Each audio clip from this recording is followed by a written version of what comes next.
Premu aton aha eye SOMPA 106.5 FM Accra. Omanti asaman Ghana yemo bibia ha. Enanso eye kwasi ada foforo ne Nyankopon hyeda. Eto ne bo asenwene ne kama.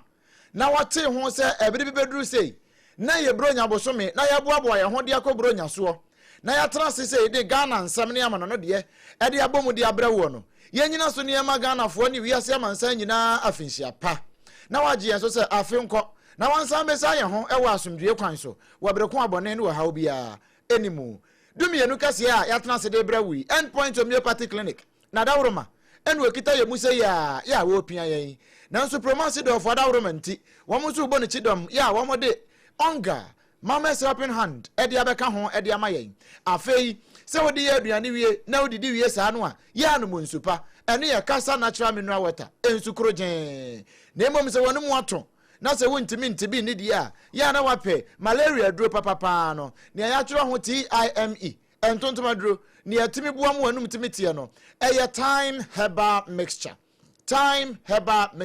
ya na wape bia to anom na yatimi aboa opa wonu madawroma na fe SOMPA kunafo akyede wo muso gina ka hono bie enenne awiai yatena se won kran ha no anu ya SOMPA 106.5 FM Accra bronya breyi afa okopie mu asante mantamu a ya headquarters enu ya SOMPA 93.1 wono nso agi agum kama ayiko 100.9 wono nso ogigum adamfopa radio ewo France wono ma hinkro Paris no ba bia Macron abobo ano ho no a na no nti Ghana fo ne France fo na woni nyina ya gisu se sebon afa SOMPA 101.1 ewo takwa SOMPA 103.3 watakra de SOMPA 106.1 enu watachiman ena fa SOMPA 98.9 ewo sunyane SOMPA 90.7 ewo nkranza SOMPA 101.3 eno nso wadoma ena fe Kingdom 106.1 eno nso wa mankasim kanesi ban radio ejigum kama wo ya asempatre no ewo ho ono nso agi agum pa se wo ko di ko da na so ba bia radio fo no nyina wo no ya na wahwehwe SOMPA FM o ye gina musa belaba eno nso ko yie pa Facebook na TikTok no eya SOMPA 106.5 FM Accra. And after YouTube, no, SOMPA FM Live. After www.sompaonline.com. And also, and some do no. You are challenge in India, Kogu Kama. You and some of our friends at Tabwat and Romenti. Ubadruha, Ubatmia can kind of do na ever one, imagine Abetimako Yepa, a day ama. And we are in some way, the namino, not possibly, and say.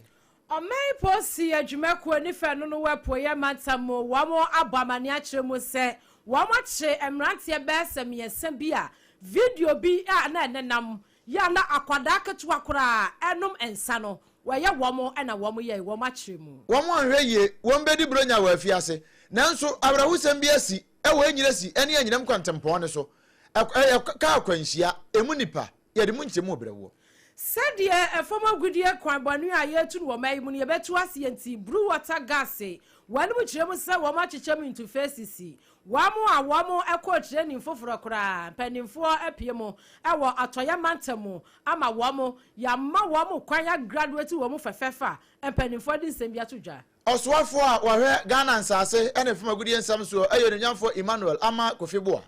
wo ka de a kire Ghana fo nyina se so obi aye obone a afie we ayodo eye afache no wai Ghana Health Service adwumako ne se womo hwani mu asa 2030 besi die na aya shamapa brad share ewo mayim enti wamo ka bom na wamo private ones no any government ones ne nyina no wamo ye kwalabo wupiemu ewo doma central medicine no a wamo de bia hyehye so ho amunsam ena ma wie na ye betwa bosompo ne akwa amanone na no wote se Sydney Australia ye de ho nsem bibira wo se Bondi Beach ho nipa bi wo bi ne bakotututuo ewo ho asanfo fresi wachire ye de munchiremu obrawo Abusia ensem ni bi ka yenim ho na wia kwasi ada yi a eye kwasi ada twato akora ewo December 2025 mu yesi adwa ya yede eba ba som wo ensem a na wia yi yede som wo no akaba akwa ho yo akaba akodi anana de se de bronya ni mu aya me denti no mi hu hwe afasmaka de hia yede peneni yesi adwa bi medin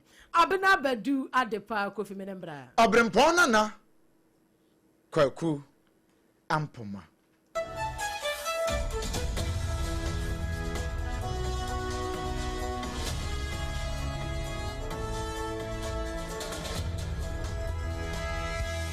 Mo Ebusia ya da se ye free sam na se dia ma se wa ho mu nya wa se ya o.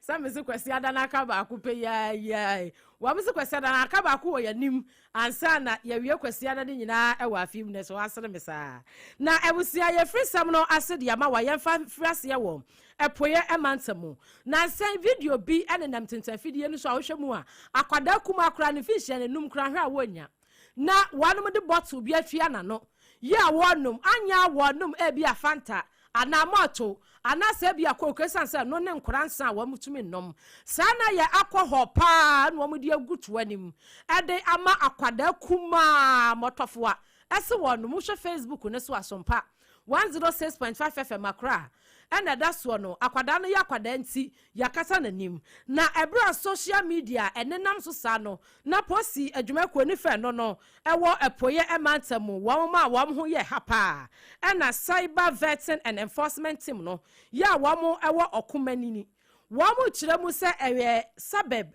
ewo kede na said kedefo ya wadom wo hoposi adwumako no wo mo hwe cyber vetting and enforcement team no wo mo keka wo mo se video we de be hwehwem esanse wo mo hwe surroundings no anase bia ya akora ne gina no a ebe ye mpotam ho pe na wo mo hwehwem ampada ne nuane ampada wo no makoche emrante ebe asamiensa wo mo susu se wo mo na sabi wo mo edi sa enyamrasem no wo mo kire mu se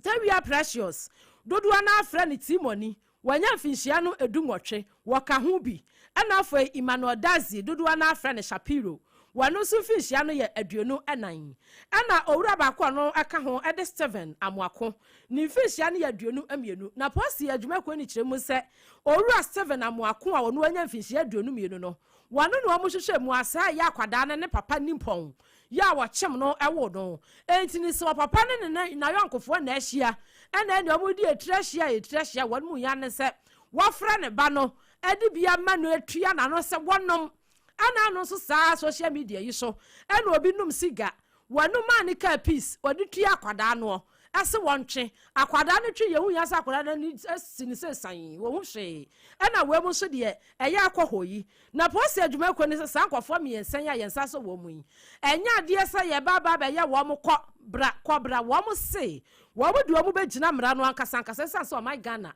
emofra ene ma ye ntoto won mu ase ewo mayim akwada no sabram no kasai won mu kirem se dofsu asaya no ewo asaman kese ho ena wo mu de na kwa wo mu hwehwe ase wo mu ani nini anasa wo maame wo mu ade ne bema ne sanse wo hwemu akwada no wose wo papa ne nchen na afei ene wo mu kirem so mo hwe na wo mu de na ma ne maame na eja wo mu anya ne kasa kire eye maame no se de be ya wanu mu ja wo krampo no a wonsan fa kwada ne nkoma papa ne bio ne krakra mu no posi adwumako ni kirem sa ka nipa baanu bi e wa kire sanse wo hwe video no anu wo do so na tete wo ya wo mu nyina ye nhyehan ya se ko kire sa de wo to bo no abo no kra ho nye na hyi ese de ogina chan e kase na ne gine wanu anu wo mo bo ajeso wo mo anu mo ye e wa kire no wo mo si nipa baanu ene wo ma tupi afa jan ya posi adwumako ni ye hwehwe wonom afran bright dodo na afra no mugabi wo ka ho ena ba konso a wono so di panyi wono so posi adwumako no ese wo mo hwehwe denden enti ba bia mo hye bia mo mra ne yanchemo sagana de hye ba bia wo mo hye ya mo posi adwumako ni fe no e wo poye mantamo ni ensanso wo mo ni afa wo mo nyina mra no wo mo se wo mo amene bo anum nsu aguso posi adwumako ni ntira ho anya hye han e ma sabio e mofra ya ma wo mo ensai e wo man mu a emu nsam ya den akire e de asomwe na egusu wo mu e wo poye mantamo ho na poye mantamo no ukopie mu ewo anyinam enyire si kwan no so do ani akire mu ewo nkokọ ekwan no so ho no a sa kwan na nyenyenyenyenyenyenyenyenye titiri pa na se wadu Accra Village Junction so ho no na wodi bowuro ma akwakodo anyire si sa mfimfin ho no eho de se poto eno ena akwanhia bi asi wo ho na akwanhia no man diesel tanka bi a ne registration number no GN 4550-19 ena wono nipa mienu na netim droba ne meti na womugusu omukọ no ano ena wo bomb nem no wo bomb nem na na tai ne paye afi urade gimi na fi wo lose control wo dimirika sprinter boss bi ono so ne kai no registration number ne AW 732-13 wodi ko hwiri ta ekọ nyina na ehumi sei wo so na ba from sa ekọ so ba ko woni sprinter boss yi sei tatwo na wa hwiri transplanter no so ama me o ka say sa bre no mu ho no a no nipa mienu de wo che say wo mu nyina kra na busia say wo join yen e wo Facebook a eya Sompa 106.5 FM Accra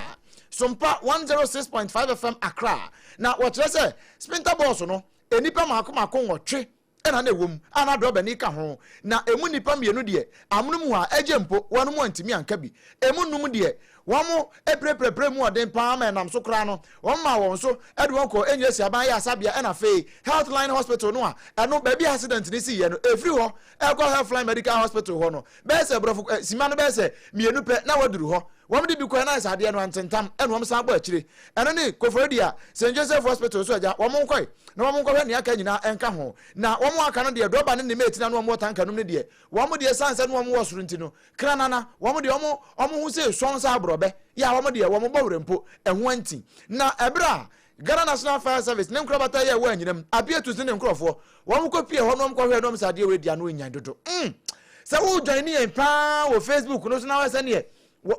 sprinter no watimi wa hwiri pa akɔhye tanka yase a abusia awre ho pa na abusia wo mo kire se wo mo duru ho na wo mo hwese ne moje nwunu manfo na wo mo hwe adin no na wetwa se wo mo ekɔ momwa erunti wo mbo mo de ayi platform se na medical ka no e de bi ko enyesi aban ya asabia Healthline Medical Hospital na fe won man wo de mu odin no wo mo de wo so eboye akire ekɔ Koforidia St Joseph aban ya asabia se wo mo koi na wo mo kɔto ayarehwe ne ho eno achi eno mi yi kwanu mu a afi kwanu mu da ho na emom wo mo de kokɔbɔ e de ma drop afo se ansa na wo besi ekwan so se wutu kai no eya ahwese wotai oka akoba no bibia ye correct bibia de na kwam ansa na watu anya saa asemu ewa akire no ebia na ye ntimi abusia ye frere ho semi mu sansa ye bedi bronya yi pa ya ne ahya ya de ase ntam ya pese ye di bronya ma bronya su fio na arahu samu ante sese no nyakopon fa wo mokra ensie yi na yetoa ensam no eso sedie ye betumi aboa ama ekom efom agudi a yetu no kwanbone so no ase betu efro man mu nti ye mpanifo ade nine mos adwuma ko no ebai wo mu guso a wo mu bo adwuma dikadika na wo mu se brew water gas fo no so wo mu na eboa na ensu asabi eni aye se milo aye tenkon ye deda emiaye ya ensuo no esai no wonom so atriti ensuo no na ensuo na ni nyina ye green enti ne yefre wonom brew water gas no wo mu nyina eboa na wo mu kire mu sei wo mu adikan agraduate bi ye de bi akọ training ama wonom awie ewo eye field a wo mu ye adwuma na upie mu awo jobro mensim wonom adwomoro mensini mu a wamo ese wamo aye ebinsu awie o matre ni bi nipa be se ahansia aduasa nsia 636 ene ya graduate wamo na ebra wamo wa parade no opani a wono woye commander Samuel Asiedu woye naval base commander wono na kasa ye kire mu se sa enipa 636 ya womo nyina ya brew water gas fo a ya graduate womo no ebi ebekwa akoboa ayi fighter no anasa formal gudie ekwan a yetu no kwanbone so no ne kwan ya kono ebi bekwa epoye mantamu ebi bekwa asante mantamu emfimfini mantamu na wonom akoboa na mos adwuma konu a wone sompa kase edi nkomo sei trainees with the desired skill set, knowledge and physical fitness necessary to operate effectively in riverine environment and other difficulties. The Blue Water Guards mode of operation training was divided into 3 phases, each with a specific focus. The phase 1 focused on drill, basic fitness, and first aid techniques. This phase was essential in ensuring that trainees were physically fit, prepared for the demands of the program's law enforcement agencies and local authorities. The final phase, which was phase 3, was a practical exercise conducted at naval bases level and along general area. Commander Base eya openia wono wada wan mu nyina no naval base commander no Samuel Asiedu ne nka ne etie yi dwumade na se no asante emantamu woswani a wono wochia no onyenyafo Dr. Frank Amwakohene wono so kobi na otu eya wo mu ya wo mu nyina efo ese sadia mu ya graduate mu anasa ye training mu no mu kono mu hu say your mind ntia na nya bibia ntia. So see yourself today as disciplined patriots for a national assignment. Conduct yourselves with integrity, professionalism, and respect for the rule of law. Your actions will be watched not only by the citizens, but by the generation unborn who will benefit from your sacrifice. government has also demonstrated its commitment to fairness and opportunity by the provision made through the cooperative mining scheme, so that anyone who wishes to work in partnership with government in the area of mining will have the right partnership to work legally within our laws so far as mining is concerned. So this is a battle against livelihoods. It's a fight against sustainability, and it is not an attack on communities, by the defense of our collective future. Together, through discipline, unity, and resolve, we shall reclaim our rivers and restore dignity to our environment. So I congratulate you. Congratulations, no Dr. Frank Amwakwehene eya Sante Mantam no esweni wano su kodwumade na se bi na no disem no ne krokra mu no en wasweni a wohwensase en obode abobra ho sam so ne nyafo Emmanuel Amakofibu a wano akasa ne mpesua so na wanom ekoye nti na wase woka bie na ne nyina mu en wase mu kwei ema obi enfasika nkwadada mo enkase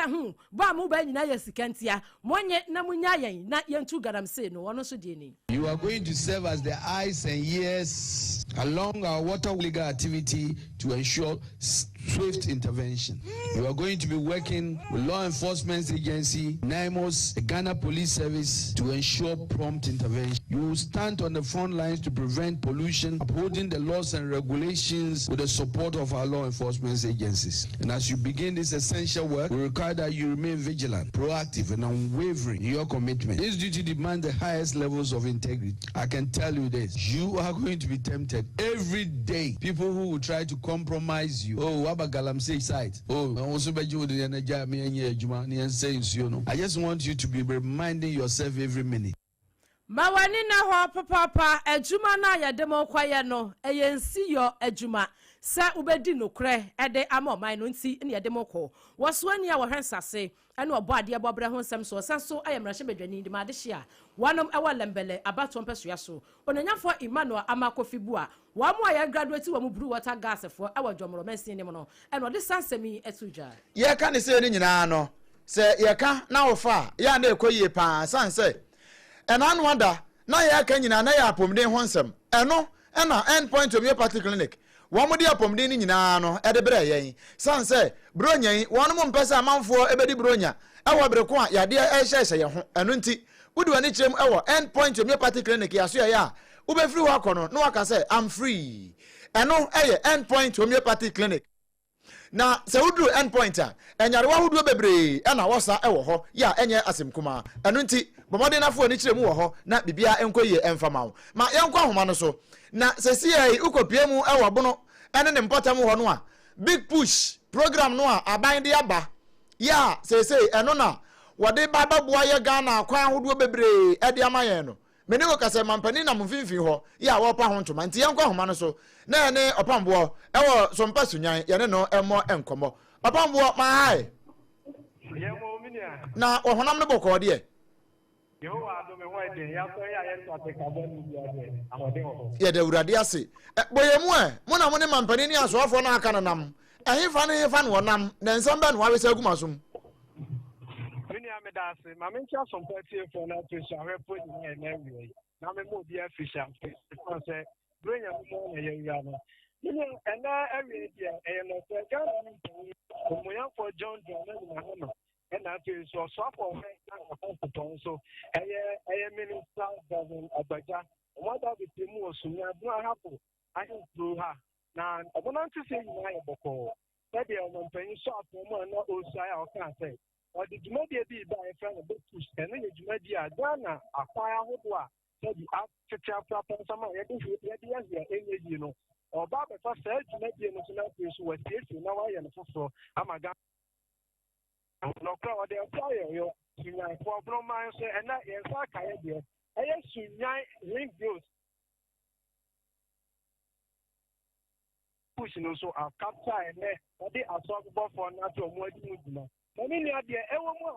ba bo fa kuma so kae breaking tamper room and na one man pay you na simple so o kasa na o kasa papa no omo cha se kra omo ye djuma emo na no bi after take kasa e fa no o hwe ngo omo di djuma die no amano a ni ti di odi ye djuma no enso ni one man pay you na simple so kasa na o kan se wa se na no mbo se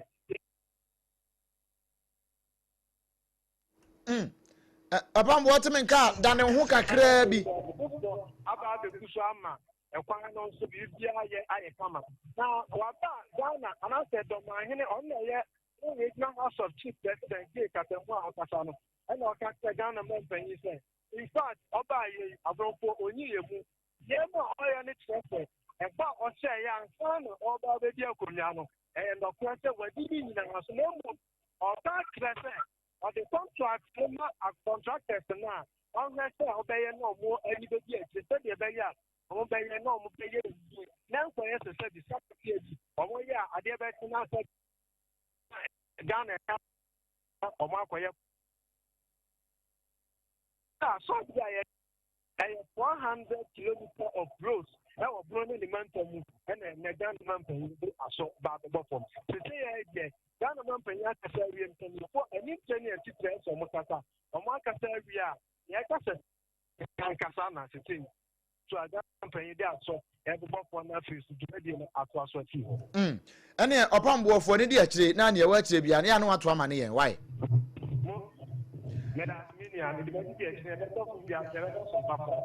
Ajima pambo ya tene nkano wa mne butu sompa sunyane ni akoso ewabono ene ne mpotam ho nyina no wabo kase ede amawo no na meka endpoint homeopathy clinic ehwo asem ena ache na nso abusia join ye wo Facebook ne so SOMPA 106.5 FM Accra na bahwe enintiri ene anwamfo a wo nyina ewo sunyane sunyaya ya wo nyina do omunim de ene omanim onyam ekota adwuma de nachi in fact chinye na edi ahimu yi utimi se ayemfo no wo nyina beduru Ghana mampani nso no wacheche ho kama se na pambo eba amane no ene wo ye ne kama pa no in fact wo bo adwuma pa endpoint homeopathy clinic say ye bo adwuma sei na sa wo de yade o ebedan kra no afa kwan yi so bi mesra pa Saudi no yade bia ya sha ho bia no udru endpoint homeopathy clinic yade be fa be fo kwan so homeopathy kwan so ni yayi ni nyina e de afiri ho e na afei be ma won so kwa kwan so asesi ya na waje mu sa de no enye ma ne complain pa wo nti ya munyai why endpoint say oba ade e fa ne premature ejaculation ye be ye afiri ho de ama afei awo ne ma awade no mu se mesi ya ka kire obi si edi bro nya wie no won ya yegu awade no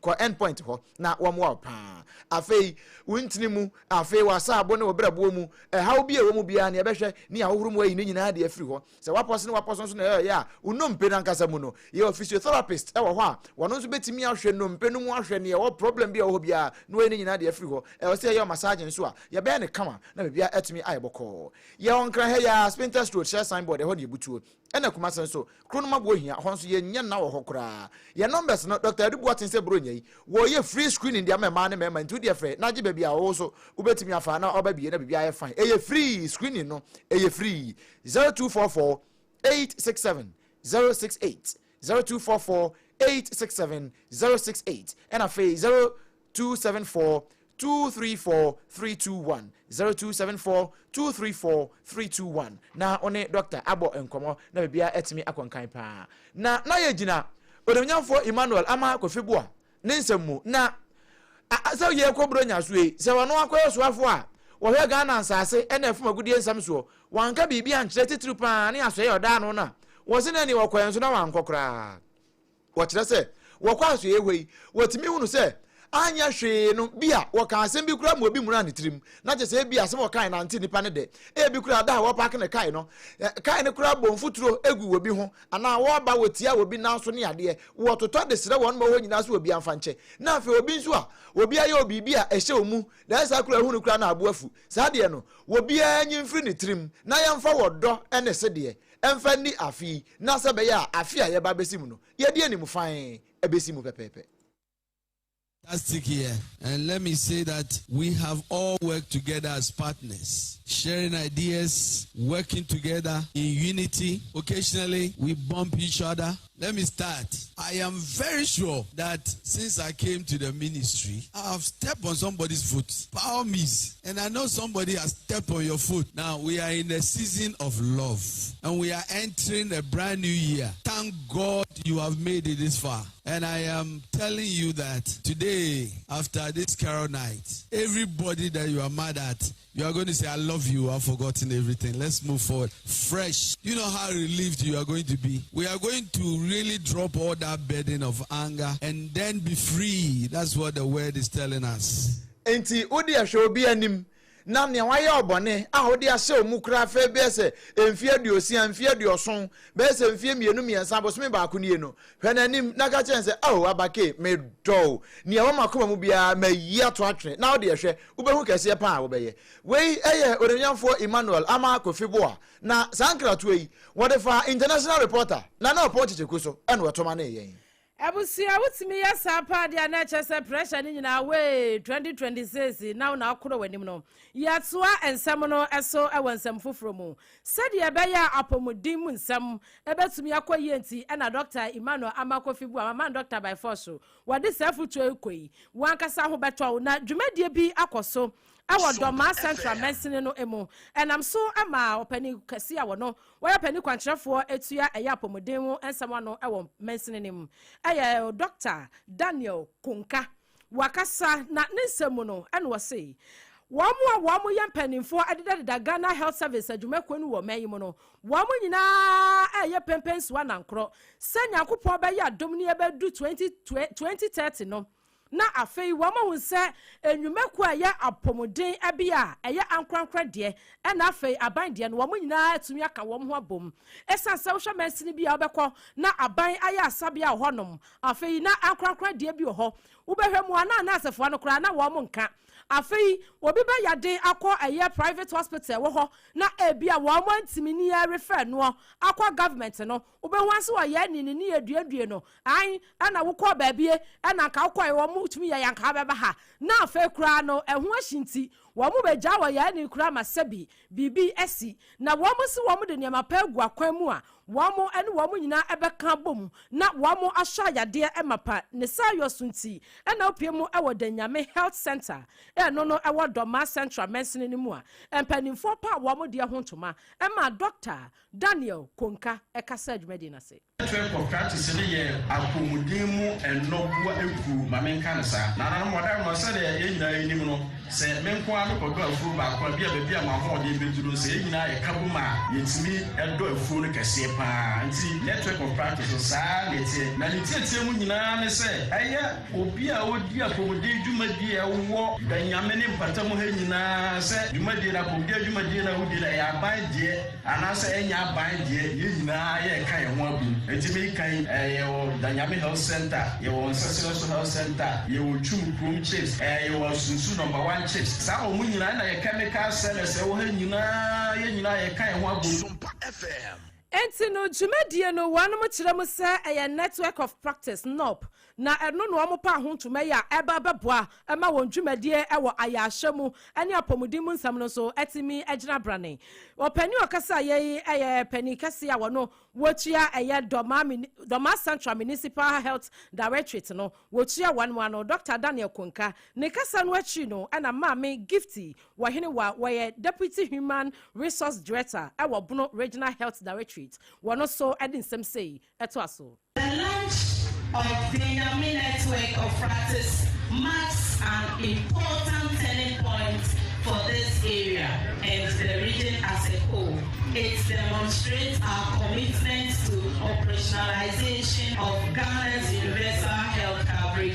roadmap, translating national policy into practical community-level action by connecting all public and private facilities.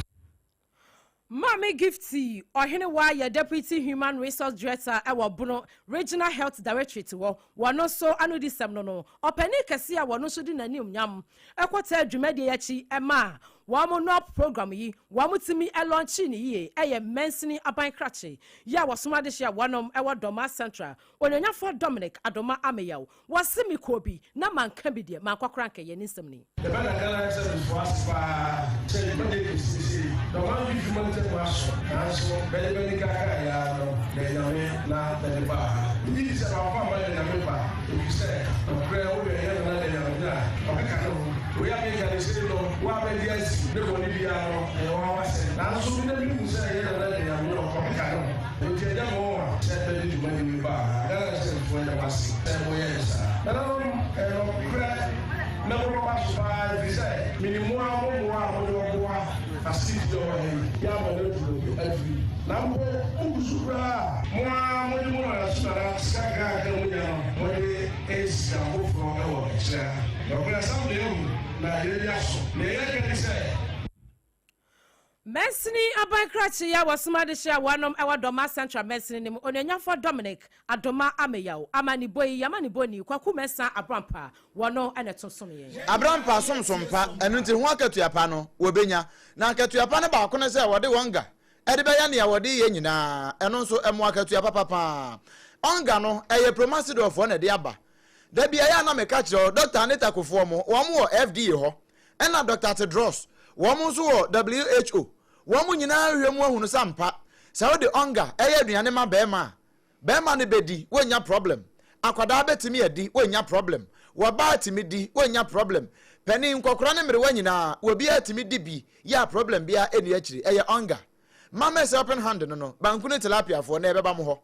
esanse na kwasie ye betena se na mamfa onga ye beda ne aba bedi bi mesra pa na ye besi montene so baby a beto chinchinga no se wanfa onga ansrasra ho a ye ntimi ntobi nni me pa chopa wo ye aduane we food joint ho no se onga enka ho a ye ba ye hwem se ya na ye hu o no na ye hu enhu gin na na twato no kra ye hu a ye mfa ye nni waduane no afa efie kra mpo no se ye kwa abontin na ye hu onga na ye ba fie te se abaka na obeya aduane ama meme wo fie ha nyina di na wanfa onga mfra eno se mema no ye kwa ye de ensa ba wom se ya na ye gya ho sanse ni odi be ye bia ye nkoso me pa chaw pe onga na fa ye aduane no eno na wo de ye aduane a obi agye tum sampa aduane papa nie promasido of one de aba enya na e wodwom ba bia se wo kwa fatu ano me pe onga insist se onga no eno a na wo pe afei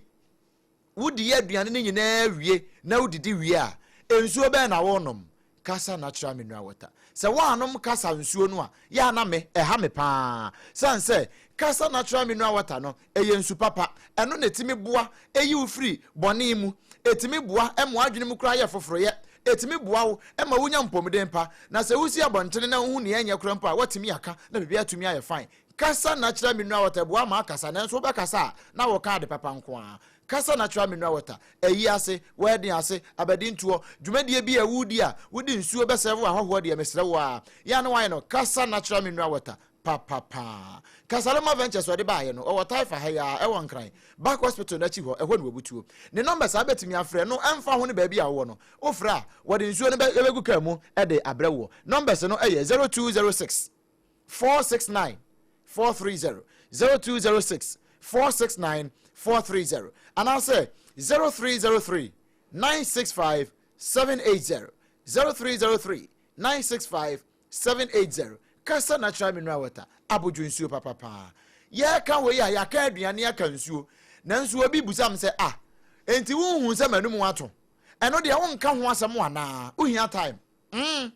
time herbal mixture eno ne adu papa no a wo wanum wato no ebetimi aboa mu wanum wate kama afi waposo na ye ya eta atwetwon ase ya bro nom time na hwade me pa cho wo de ne malaria nti wa ogi di se malaria na no koye test o mche so malaria na emum ma ye ma we ni bi na so hwese betimi akwa mesrew enye no ho asem ne ye ka enye ne betumi akwa ne bia mesrew per time herbal mixture edu papa no enne betimi aboa enye mo pemfo oba ho ma akoda nufo na akoda wonya mfinhye dum yenu wo bi aka bia betimi anum bi kama na ho atimi atopa enye na nso pharmacy ne herbal shops nyina mu wo a opedo etu aton no 0244 417 669 0244 417 669 na onim panin abo enkomo afa yento asem ne so na yenkopie mu ewo amanone wa amanone nsem no na awotwe atwa mu no mu enene na awotwe pepepe ene ye de beto wanim se etututu obi akoso ewo Bondi Beach ne no ewo Sydney ewo Australia na etututu na ekoso no nipa bebre no a ene ka nipa be se edunum ena wonum fa mu ehwere won nkwa na wo hwehwe mu no na ye papa bi a wona ne ba ɛna wɔn kɔdi sɛ ɛnya mberansɛm no na ɛno nam so ɛma nipa bebree ɛfa mu hwere wɔn kwase na medical aka no na yɛ Jewish festival bi a wɔn mu die ɛna wɔn sɛ wɔn firi hio so wɔn firi hio sɛ ISIS foɔ yi bio ɛna gya wɔn kɔ tutu wɔ hɔ ama saa asɛm yi ɛbaayɛ na ɛnam so ma polisifoɔ ɛyɛ ntɛm so a ɛkɔduru hɔ no polisifoɔ kyerɛ sɛ papa no deɛ mene wo ka sɛ wɔn anyoma no a ɔno nso wato ayɛ anom ɛwɔ nsia do na ne ba a yɛ frɛ no sɛ Navid Akram yɛ a wɔnya mfinhyia no aduonu ɛna 24 years polisifoɔ kye no na wɔn de charges agu ne kɔn mu ama ebi ni almost 59 offences ɛna wɔn de agu ne so yɛ 15 count no ebi ɛwɔ mu ɛyɛ sɛ wɔdi awu ɛna afei committing terrorist act just say abonefo sampa ɛna wɔdi ne mo sɛ American ka ne sene deɛ wɔn mu eku no ntam hɔ no a ɛno nam so ama ukopie mu ɛwɔ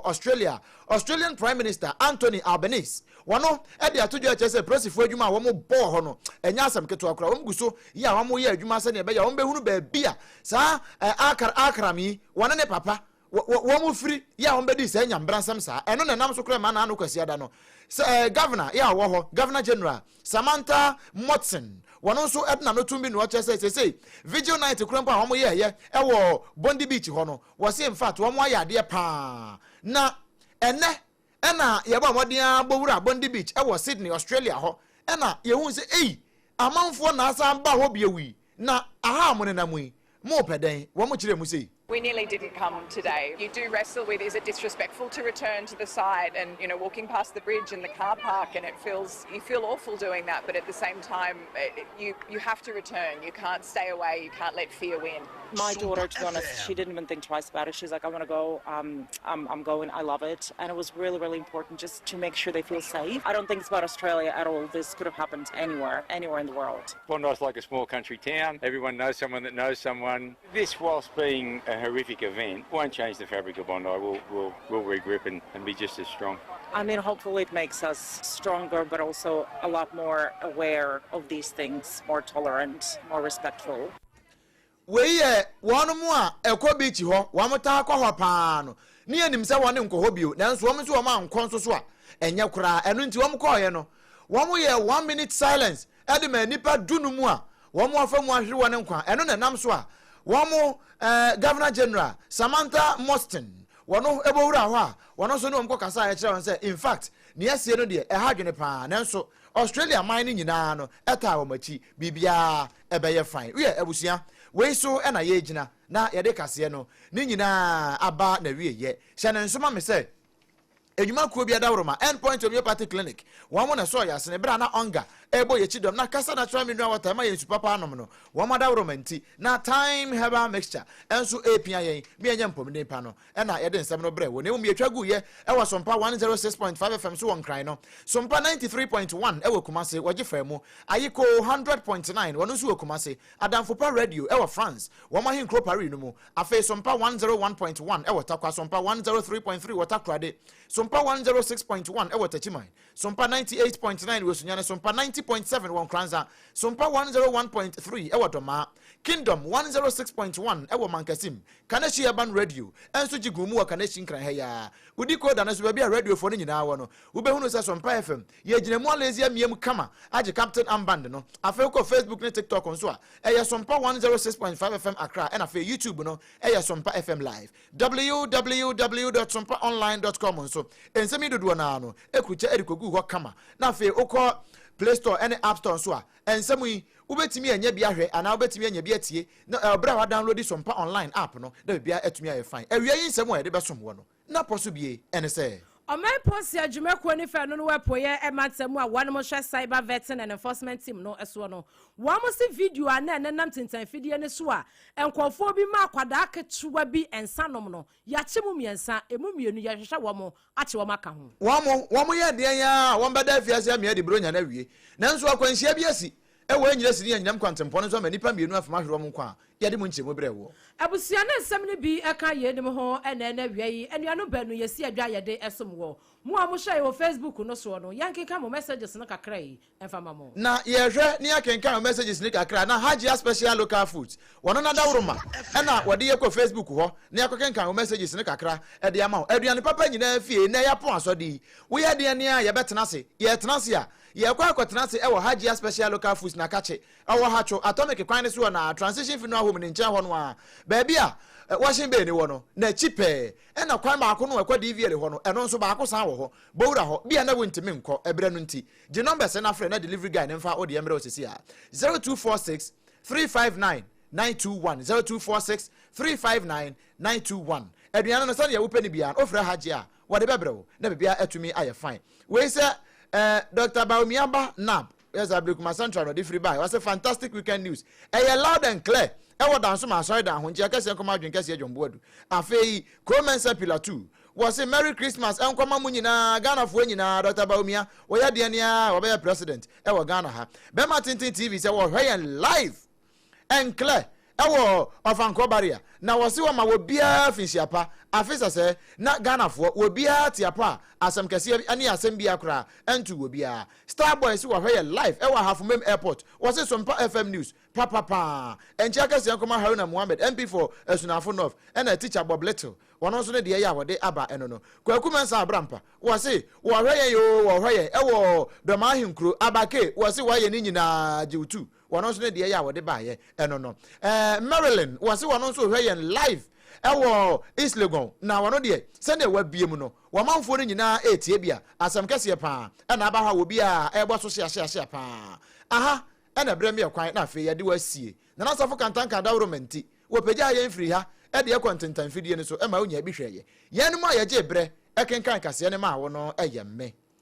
obrempɔn nana Kwaku Ampoma meni me sister Abena Bedu Adepa Kofi